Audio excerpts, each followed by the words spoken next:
All right, David, nice to have you on. So I'm Sarai Cook, and I'm leading the National Trauma Awareness Initiative.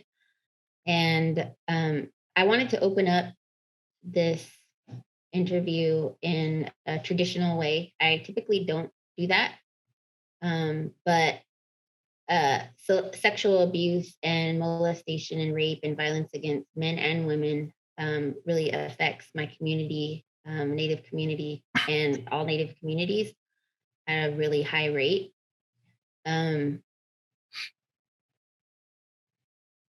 So to join in this conversation, today we're gonna talk about sexual abuse and trauma, sexual abuse, and really getting to the core of how that plays into incarceration. I know that you, David, in 1999, I believe, prior to that, for several years, you and your brother were being sexually abused by a man, and you took his life and spent 13 years in prison in Alabama. That's my understanding, correct? Absolutely. You were then paroled and lived on parole and lived with the collateral consequences for many years of a criminal record. And then from my understanding, just last week, you were pardoned. Yeah, I was able to get the pardon on September 14th, which is a great day too, because it was also my wife's birthday. So it was a great day of celebration. Wonderful. So before we get into this really serious topic, how are you doing now? Because I know you're married, you have a child, you own a home. I mean, like, how does it feel to be like, you're not on paper, you're basically have redemption and everything that, the American dream that everybody wants, you have it. And how does that feel? It feels good. There's one thing I don't have. They didn't give me my gun rights back, so I don't have the Second Amendment American dream, but I mean, I'm not worried about that, but it feels great. This is the first time really since before the abuse where I'm actually free, because I tell a lot of people that, once the abuse started, it was its own prison. And so in my life, I went from the prison of abuse to the prison of 4 months, knowing that I took a man's life and no one else knew. And so here I was in this prison I created for myself. And then I actually went to jail and then prison, and then the prison of being on paper. And that prison is one of those prisons where people think that it's okay, but you're always living with a thought process that if you sneeze wrong, they can send you back to prison.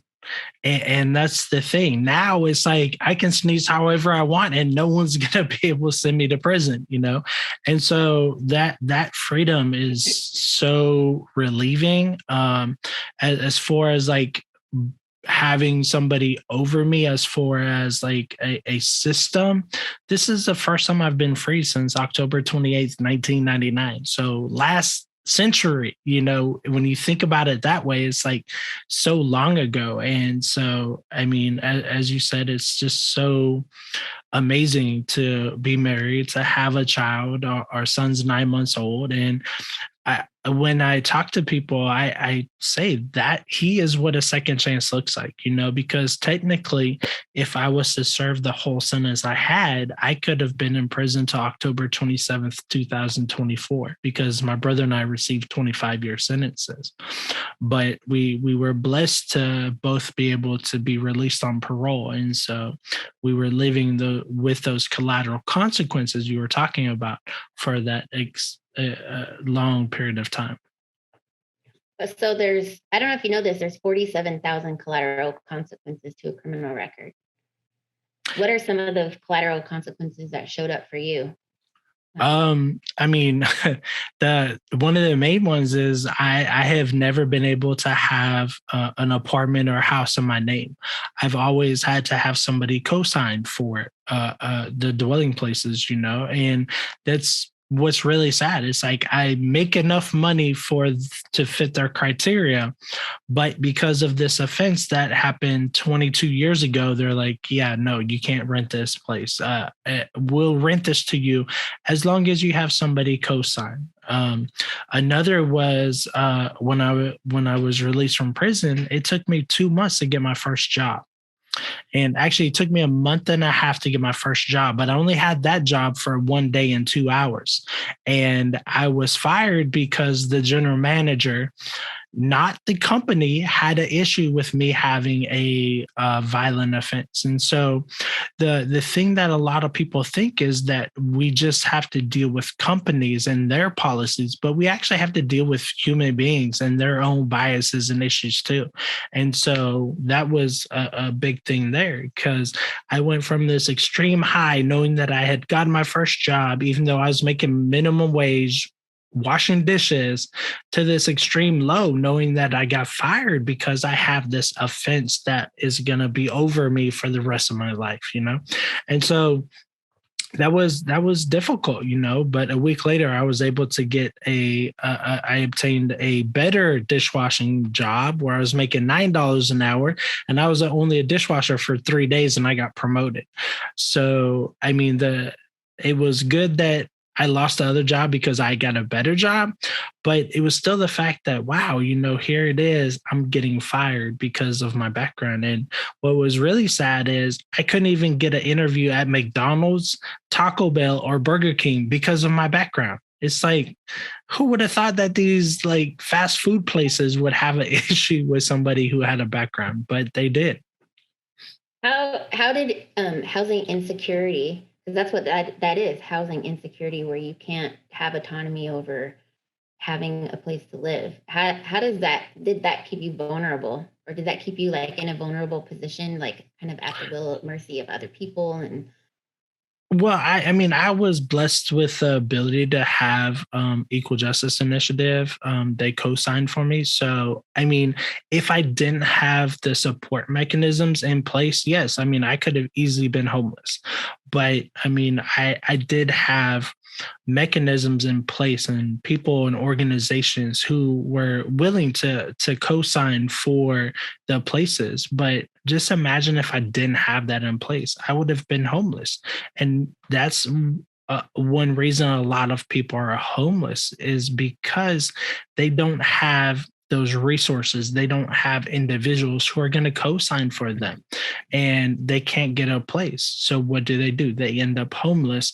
Then they have to report from a shelter or living on the streets, and they're still required to do everything else that somebody else would be on parole, even though they're homeless, which is so sad, and our system tells people coming out of prison, get a job, get a place, get an education. But in each one of those, there's the box that you have to check in most places. And once you check that box, there's so few places and individuals and organizations that are going to help people that are coming out of prison. And once they see that check, they turn you down. They look at you and they view you as the offense that you committed, and that's what's so sad. I mean, the offense I committed happened in 1999, and these organizations are still looking at me at that 19-year-old person who took a person's life and made that irrational decision. I want to tell you a little story. I moved to Seattle in 2020, and I had been living, I was overseas, but prior to that, I was living in Oklahoma, and people don't really check your record really that much in Oklahoma, but coming to the Pacific Northwest, I felt like they were going to check my record, because that was always my experience, like living in Portland, Oregon.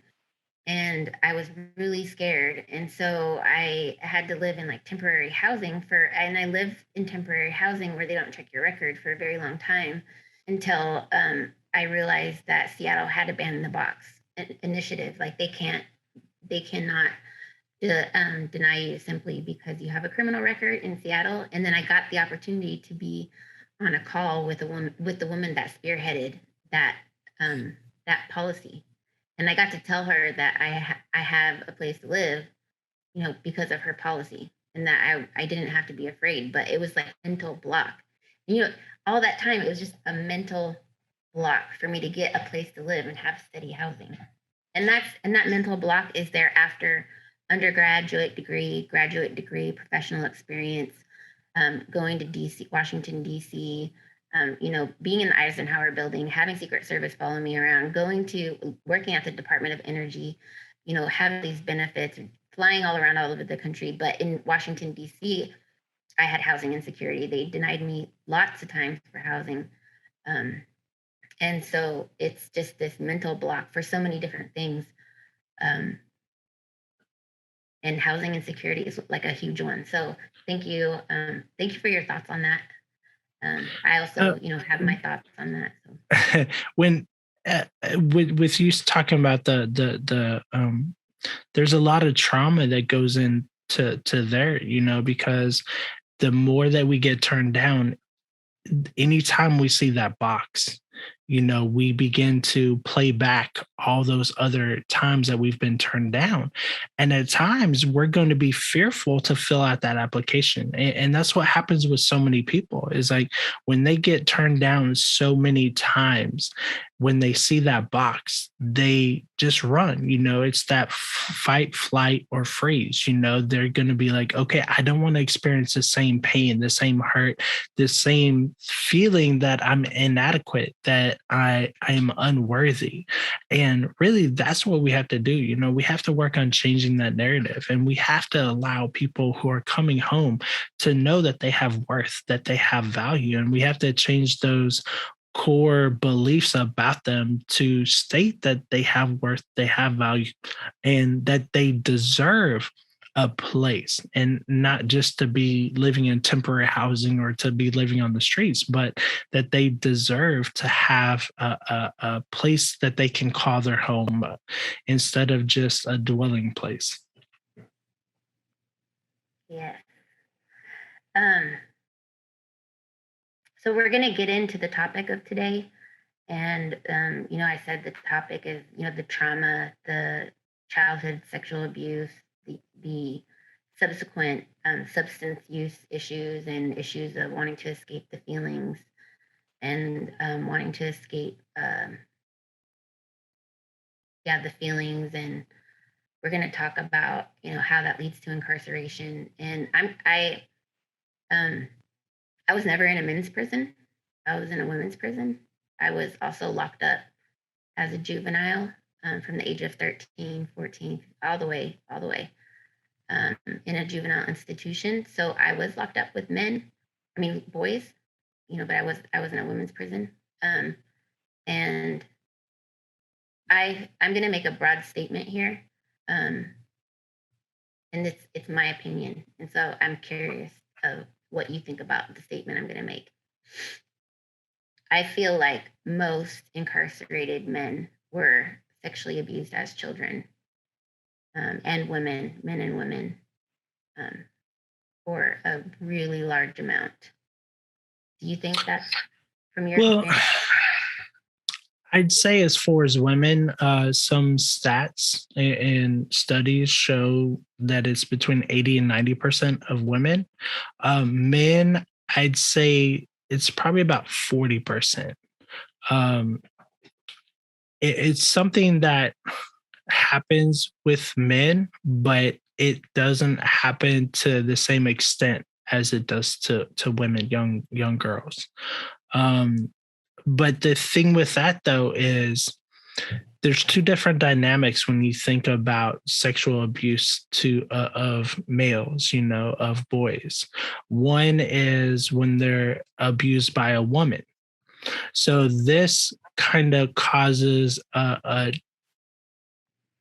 split thought process in that boy, because on one side they know that it's wrong, that this shouldn't happen, but the other side is they feel like they've accomplished something, that they are the big man, where they're able to have sex with this 20, 30, 40-year-old woman. So it's one of those dynamics where it is abuse, but it's happening in a way where the boy doesn't really understand the complexity of it. Now, when you have the situation when the abuser is a male, this causes a lot more shame, a lot more internal fight going on within the boy, because he has to think about, like, am I gay? Does this have to do with my sexuality? Why is this happening to me? And so you have this internal dialogue going on that a child really doesn't understand. And then throughout that process, especially when the abuser is a male, this is something that that person can never tell anybody.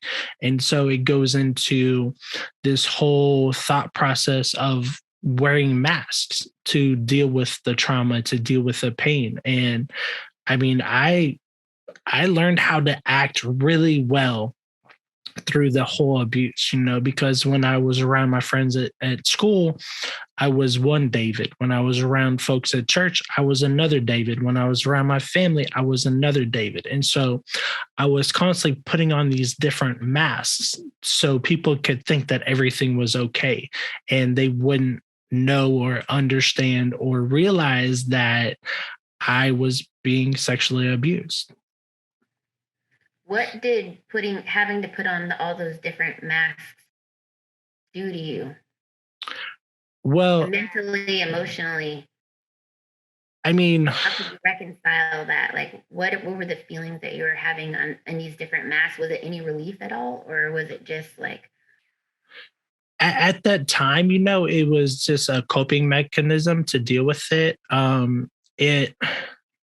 It was a relief at times putting these different masks on, because I was a whole different persona, so it's kind of like I'd say a lot of it is kind of like disassociation, where I was able to separate from the abuse. I was able to separate from the little scared David that was being abused, that was being touched and being having this pain and hurt happen to him. So a lot of it was just being able to have that relief of freedom, mentally, it's just the fact of not knowing who I was, not knowing and being able to deal with the pain, so I was hiding it. I was putting it in the cellar where I didn't have to deal with it at that point, and later on in life, after I was arrested, I had to open up that cellar. I had to start dealing with those emotions. I had to start allowing that 11-year-old David to be healed. And it's a difficult process, especially if it's something that you have put off for so long to do. Do you think that childhood sexual abuse is a long-term mental health hazard, and can those mental health issues ever be fully cured, or is it just dormant? And if you don't work on it, this is what I'm saying. I feel like I have to work on myself every single day to stay right. I don't think there's I guess miracles. I do believe in miracles, that I could completely one day be healed, but for now, every day I have to do a lot of things to stay centered and grounded and not feeling aggressive and not feeling depressed and anxiety. Well, I mean, that's a tricky question, because there's a lot of people who are going to believe different things. Where I am now, it's something that doesn't affect me. So I'd say, as I've shared with you before, I kind of love using the analogy of a scab and a scar, where the person that is still in the process of healing. They're like a scab. And we all know that if you have a scab and you hit the scab, you're going to start bleeding. And so knocking that scab off is different triggers that causes somebody to relive that pain and that hurt, cause them to be depressed, etc. The person that is like a score is the individual who has gone through the healing process. The score is there, and they're never going to get rid of the score. It's a reminder of the pain, the hurt, everything that had been experienced, but it's also used to share and to show people who have a scab where they can get to. So I'd say I'm more where the scar is, and that's why I'm able to just speak so openly about the abuse that I've encountered. And I just love being able to share, because almost every time I speak, at least one person comes up and tells me that they have been empowered because of how open I am, and they share with me about their own abuse. And so I think that's something that is so powerful. I mean, and I tell them, I'm like, you are the reason that I'm here, just to see you, to see the way that you're coming up and you're opening up and you're releasing that pain and that hurt. And I'm like, this is the first step. And it's like, you're telling that 8-year-old child or 10-year-old or whatever age that child is, you're letting them know that you love them and that this is the first step towards healing. If people don't work on the sexual abuse, that's where a lot of times they begin to offend themselves. And that's one thing. Some stats show that anywhere from 35 to 75% of the people that commit sexual offenses are people who've actually been abused themselves. So this is definitely something that we need to educate more about. We need to have more conversations, and we have to get people to understand that the registry is not going to protect people. The people that are committing sexual offenses right now are not people who have been arrested for these offenses and who are on the registry. These are family members. These are associates of the people that they are harming. And so we need to spend money on education. We need to spend money on prevention. Even preparing for this interview, prior to this interview, I tell my story, and I say that I was abused when I was 3 years old in a foster home. I don't say what kind of abuse, and I haven't been able to say those words. And so in preparation for this interview, I've been saying, sexual abuse a lot. I've been saying, that. And I kind of still think of myself as a victim of sexual abuse, because I'm not fully healed. If I can't say I've been sexually abused, I'm not fully healed. And I guess I did survive, and I guess I am a survivor, but I also still feel victimized by it, because I'm still feeling the effects of it, even to this day.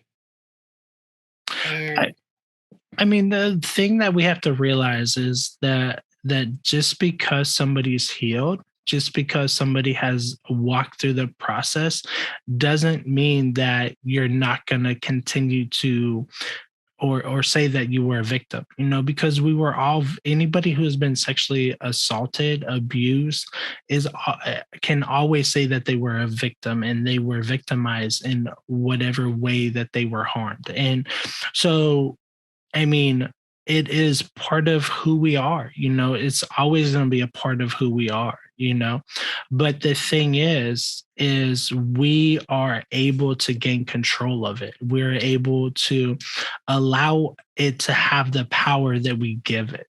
And so that's what's so amazing about the healing process. That's what's so amazing about owning it, because the more we're able to own it, the more we're able to talk about it, is the more power that we have over it. And then in the power that we get, we are able to empower other men and women so they can overcome their own abuse. Do you feel like talking about it has to be a part of that process of gaining power over it. And can people get that scar without talking about it? I think talking about it is something that not only it's really about verbalizing it, and a lot of it is just hearing yourself talk, so it could be you talking about it, but to yourself. It's kind of like, say, we all talk about affirmations, and how important it is to speak positive things to ourselves.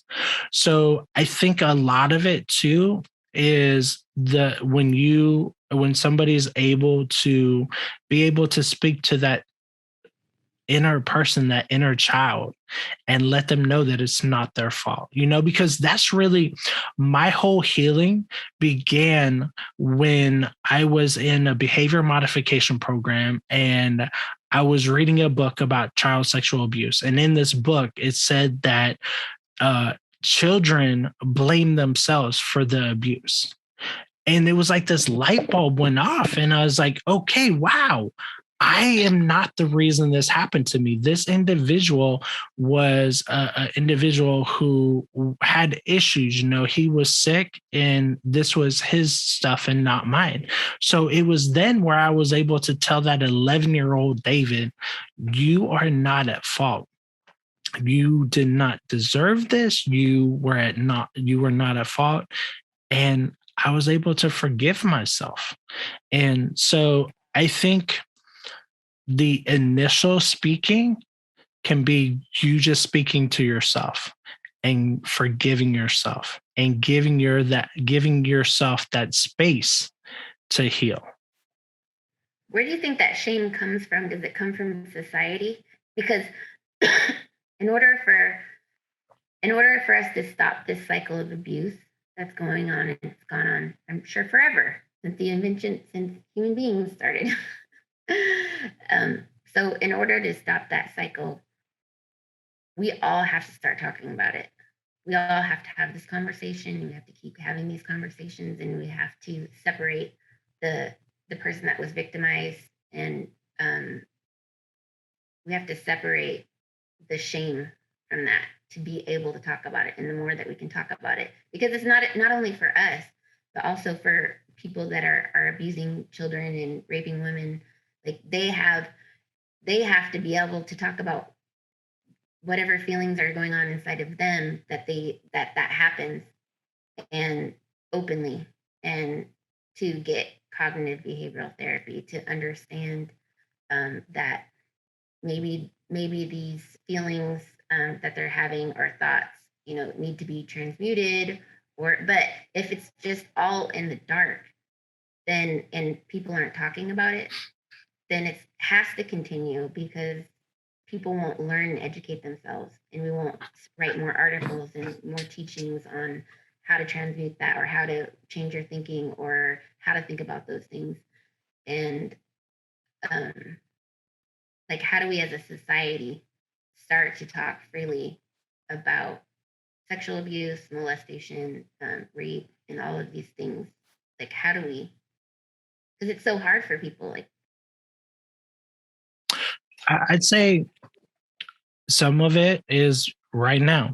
We're taking a step, we're talking about issues that happen to us. Not everybody who has had our experiences would be willing or able to do that. I mean, my brother is not able to talk about what happened to us. So I think one of the main thing is having people like us who are going to be champions and who are willing to share our own experiences to empower others, and so a lot of it is just about empowering people, giving them the ability to know that they have value, that they have intrinsic worth, and what happened to them isn't their fault. The work what about that when you're talking about what they did? Now that's what I'm when I graduated college, I worked at a Christian reentry home that worked primarily with people who have committed sexual offenses. And people are always like, how in the world did you get in that work? And I tell them it was a God thing, And I looked at my work as restorative justice, because these men would never be able to have contact with the people that they harmed. So I was their victim by proxy. And I was able to help them heal. I was able to help them look at their own issues, look at the own abuse that happened to them. And it helped them forgive themselves, and it helped them to be able to move forward and to go through a process where they were going to do whatever treatment necessary so they wouldn't reoffend. And we had, I think it was like a 4% recidivism rate as far as people going back to prison, and less than 2% as far as committing another sexual offense. So we had more people go back just on technical violations. I think the area where we're going to have the biggest issue in this is people who are committing sexual offenses and who have not been caught yet. I think one area where there is some movement are people who have they're called MAPs. So it's MAP. And so these are minor attracted persons. So these are individuals who have an attraction towards a minor, but have not committed any type of sexual offense. They see that they have this attraction, but they have not acted out upon it. So then, you get into the clinical definition of a pedophile, and really we have to stop using some of these terms. Like on Twitter and other places, you always see the term pedophile. And I ask people, I'm like, do you really know what that means? And do you know that this is a clinical diagnosis that has to be done by a psychiatrist or a psychologist? And they're like, no, it's just, and it's like, no, please know what you're talking about. So I think really to get to that point, as far as helping everybody, we need more counseling, especially with children. We need to get into the schools more. We need to educate about sexual abuse. And I think a lot of that will curb a lot of the abuses that's happening. And we have to believe children more. There's this place where some kids will say things are happening and the parent doesn't believe them. What I hear you saying is that the biggest problem is people that haven't been caught yet. And what I hear you saying is we should focus solutions on that. So it would be like an early intervention. It would be like resources for mental health resources, and other resources for people that aren't in the criminal justice system, places for them to go to process these emotions, places for them to go to work on these. Like, how would that look? How do you think that would look? I mean, it could look, there could be many different things. One aspect could be some either like an inpatient or outpatient program that deals with sexual fantasies or sexual thoughts, where they can work with counselors, work with psychologists, psychiatrists, to see where these thoughts come from and to really see where their beliefs come from. And a lot of times, programs like that are beneficial, but then it comes back to the whole aspect of shame. Just think about, you have a married man who has 2 or 3 kids. How many times are you going to have that person come up and admit that they are attracted to minors? So I think with some of these are going to have to be some anonymous programs where people can come into these programs and get the help that they need. If people, I mean, there'd also have to be a way that it's set up that if they have already harmed somebody, that these individuals are mandated reporters and they have to report whatever situation happened. But I think a lot of and where we need to go to more is as far as prevention, because we don't want the sexual abuse to happen. We don't want children to experience this. And so that's where we need to get to. I mean, I am baffled and just amazed at how many laws are being made every day to combat sexual abuse. But why do we want to stop it after it's happened? Why do we want to have all these laws to punish somebody who has sexually harmed somebody? Why not create mechanisms to prevent the abuse beforehand? Like using technology so people could do it. I don't know, my brain's going now. Some apps so people could go on and like do cognitive behavioral therapy or something like anonymous. I don't know. Or I guess we're not going to solve it today, but I appreciate your thoughts on it. I do. I really want to talk about the pipeline, for lack of a better word, from sexual abuse. Yeah. So, prison. I mean, I always talk about, you have a lot of people that talk about the school to prison pipeline, and we know about that. But I talk about the trauma to prison pipeline. And there's so many people, especially if you look at stats, 90 to 95% of women have experienced a whole bunch of trauma that has led them to prison. Some of them are escaping domestic violence situations or sexual abuse. When you think about men, they have also experienced a whole lot of trauma. Some of it might not be to the extent that women have, but it is still present. I mean, I met quite a few men that the first time they met their father was in prison. And it's like, how is that not a traumatic experience where you grow up without a father and you hear about him being in prison, you hear about the life that he lived, and the first time you meet him when you're 18 is in prison. It's like, how is that not traumatic? And so I think we fail our children. We fail them so severely, because we don't have a system set up to help them deal with mental health issues. And we want to put police officers in schools and not social workers, not counselors that will really be able to help intervene when traumatic experiences happen. Yeah. So I was doing some research, and it said that men and women react to sexual abuse differently.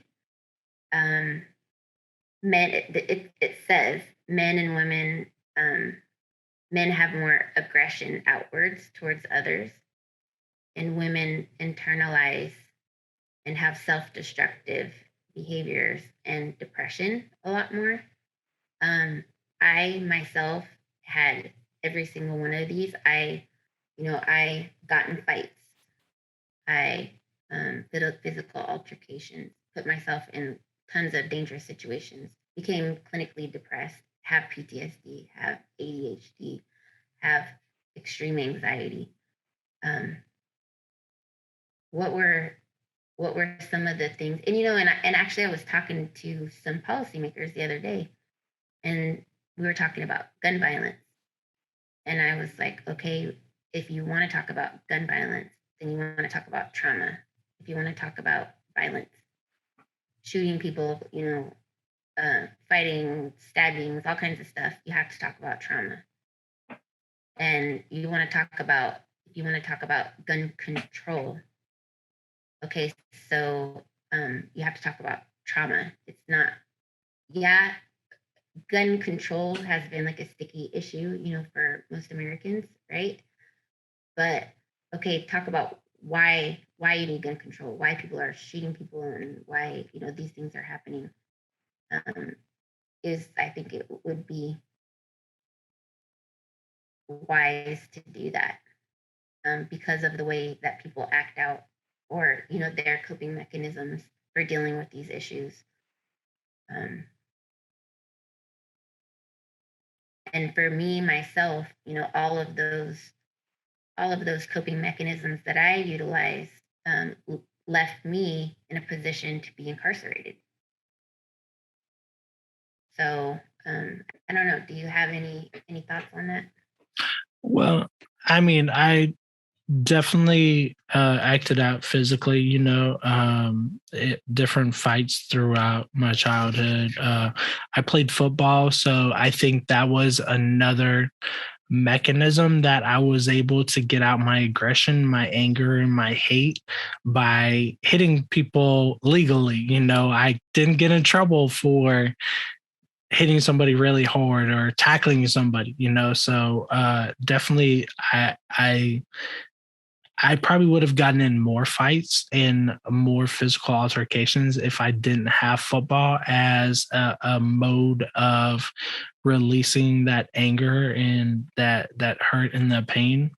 The one thing that you didn't mention that I was surprised is sexually acting out, because that's something that a lot of people do too. After the murder, for that 4-month period, I was going wild, because here I was free, I didn't have this person over me anymore. So, I mean, if I met somebody, I had sex with them, and it was just this thought process that I could, but I also had to just solidify that I was a man, because for all these years, this sexual abuse was happening, and I needed to remind myself and let myself know that, okay, you are truly a man. All of this stuff happened because you couldn't do anything about it. Thank you. Yeah, thanks for bringing that up. Also, there's a lot of it's called avoidance behaviors, which is substance use disorder is in those avoidance behaviors, trying to avoid the pain. The trauma responses that come from this, the utilizing alcohol and drugs to numb out, disassociation, suicide, tension reducing activities, which would be sex, and other tension reducing activities, which a lot of times is like dangerous behaviors, driving really fast, just putting yourself in positions that you have to be on high alert, so that and having that high alertness is like numbing that pain. I think out of these things, one of the most destructive things is that substance use, alcohol and drug use. And then that mixed with all of these other things, I think a lot of people, that are in prison, they for sexual violence were intoxicated at the time. Is that true? Do you know if that's true? I wouldn't say that. I mean, I'd say a lot of it depends on what type of offense. I'd say a lot more of the rape cases, people were potentially intoxicated or high or both. I know some of the people I've dealt with in the program I was over, some of them that did things with children, they were, but I really wouldn't say that a majority were under the influence. So it's like that acting out sexually with the substance putting it together, I guess, in the rape cases and the ones that you're talking about. Yeah. And I mean, I'd say a lot of that is that when they were drunk and high, their inhibitions would be lowered and they would feel more power, and a lot of times, rape is about power. And so I think that would cause them to act out in those ways.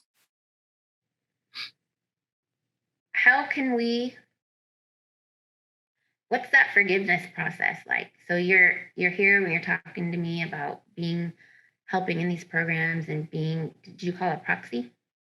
Yeah, victim by proxy. Victim by proxy. How can more people, I guess, get to that place and not everybody would want to do that, right? I totally understand that. I don't think I would want to do that. I might, I don't know what my healing journey is going to bring, but if someone wanted to do that and help others and if people want to start changing the stigmatization around these issues, how do you go on that journey?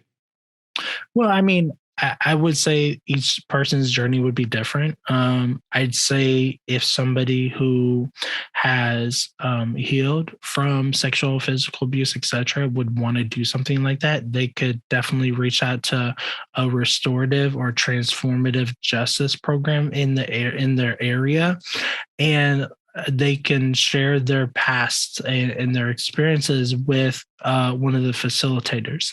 And the facilitator would determine what type of circle or what type of meeting that person could be involved in, And so a lot of times in your restorative justice, you have a circle setting. And in this setting, you have the person that's been harmed and somebody, a family member or friend with them. You have the person that's caused the harm, somebody with them. You have the person who's running the circle, and then you have some different people from the community. And what the process is it's about getting to shalom, getting to this place of wholeness and peace, where everyone has accepted responsibility for their actions, and the person that's harmed has accepted or agreed upon a certain type of restitution to be done. Now, a lot of times this restitution would be not going to prison, but other forms of restitution where the person harmed can feel healed, can feel whole, and doesn't have to worry about being harmed again by the person that has hurt them. So, so that's really how I would advise somebody to get involved with that type of opportunity where they could be a victim by proxy. Thank you. So before we conclude this interview, are there any other topics is there anything that you feel like we've missed that you would like to discuss, that you would like people to know? No, I think we've covered a lot. We've walked through really the story of my life, really where the road changed and really how I was able to get back onto the road, so there was this big diversion that happened with the abuse, and that's what happens with people, but what's amazing is the fact that once you are diverted, you can always get back on the road. And I think that's something that people need to know and people need to be reminded of, is that there are multiple ways to get back onto the road. They're in Seattle, if you're traveling around Seattle, you don't always have to be on I-5. There's multiple ways to get around Seattle. So, and that's anywhere, there's multiple ways that will always bring you back to the road and to the journey that you're supposed to be on. One thing I did forget to ask you is, when you said you were in the behavior modification class, but prior to that, or when did you decide that what was that point when you were incarcerated and that you decided that you needed to make a change, or you realized, I guess, you became aware of the mask, the coping mechanisms, the everything that wasn't serving you, and then trying to get to information and knowledge that served you? How did that happen? Well, I mean, a lot of that happened there in the behavior modification program. So, I mean, another thing that happened was just, having an encounter with God and just being able to surrender everything there, surrender my past, surrender the pain, the hurt. I mean, that was one of the things that began the process. But I mean, a lot of it happened in that behavior modification program, and reading all of these books and learning so much about sexual abuse, and seeing that I was just existing for so long. I wasn't actually living. I was just there. And so getting to that point where I said I was able to forgive the 11-year-old David was definitely key, and then getting to the point where I forgave the abuser, and realizing that my experiences in life, I wouldn't change anything. People always ask me, they're like, David, if there's one thing you could change in your life, what would it be? And I'm like, nothing. They're always like, wait, what? You wouldn't change this, that? I was like, no, because everything I've experienced and have encountered has made me who I am today. If you take any of those experiences away, I'm not the same person. I don't have the faith, and I wouldn't be doing the work I'm doing. And so everything I have experienced and encountered has made me who I am today, and has given me the passion and the desire to help others, and to share so openly about the hurt, the pain, and the heartache I've experienced, so they can receive that same healing. One last thing that I'm very curious about is, I think, I've been reading and listening to various thought leaders on healing, and one thing that resonated with me is healing is done in relationship and in relationships. So, I mean, that doesn't necessarily mean a romantic partner, a husband or wife, or a girlfriend, boyfriend. But I'm really curious how you were, because, these kinds of things do affect relationships. And so I'm curious how you were able to transition, or I guess form a secure attachment. What was that process like? I mean, with somebody that's been abused, relationships are difficult, because we have all this fear. We have this thought process that, if we let somebody too close, they're potentially going to hurt us. But I mean, I had to get to the point where, we're relational beings. We were created to be in relationship. So was I going to allow the fear to determine where I was going to go the rest of my life? Or was I going to overcome that and allow people to get close, And that was a process, it was kind of like I allowed somebody to get like 10 steps away from me. Then I saw that they weren't going to hurt me. So I allowed them to get 8 steps, And so it was a process, of allowing people to get close. I think one thing too, though, is a lot of my healthy, solid relationships, after the abuse were with people who I was incarcerated with, because these people became my family for such a long period of time. And through my loss, through my joy, through this and that, they were there with me. They were experiencing this. So I think it was easier to allow that group of individuals to get close, where when I was released, I had to be a little more picky and be a little more careful and cautious. But I mean, now I'm like, okay, we're cool. Let's do this. We're friends. Let's go. Nice. Well, thank you for your time. And I was wondering, if you don't mind, would you take us out with a prayer? Sure.